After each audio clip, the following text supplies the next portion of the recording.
This morning I was stepping out of the shower and I whacked my toe on the little track that the shower door slides on.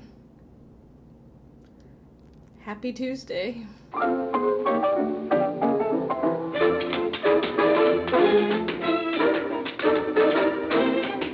Hello friends.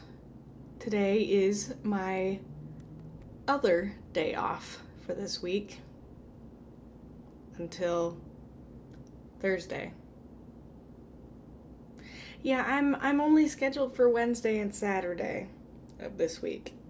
So that's really fun. So glad that I am a valued employee. Let's talk about William Taft because, well, history is more exciting than not working.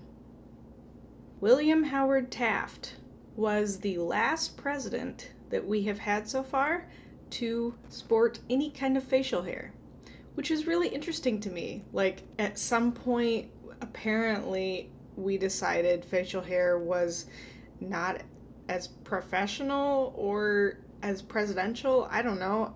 You look at all the people in the Senate and in the House of Representatives, and the majority of them also don't have facial hair, even now. So that's really interesting. So Taft actually had been wanting to be a Supreme Court justice, not president, and he had been hoping for that since about 1889. In 1921, Taft became the Chief Justice in the Supreme Court, and apparently he viewed that as much more important than his single term as president. Taft was not a very athletic person.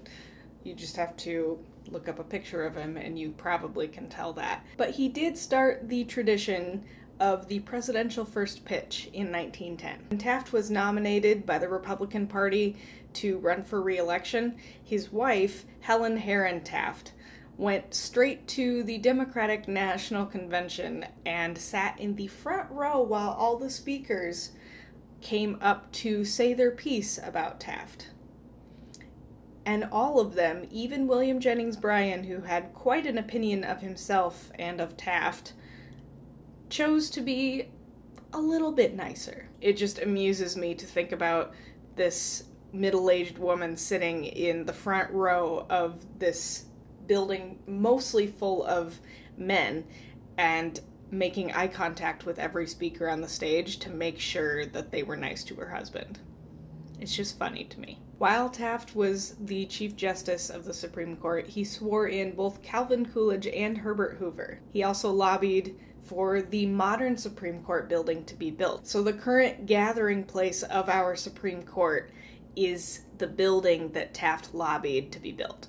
In case you can't tell, I'm having a really off week, just across the board. Don't really think it's necessary to be talking about that right now, but just know that the mental health could be better. Morale could be a lot higher. But I'll talk to you tomorrow.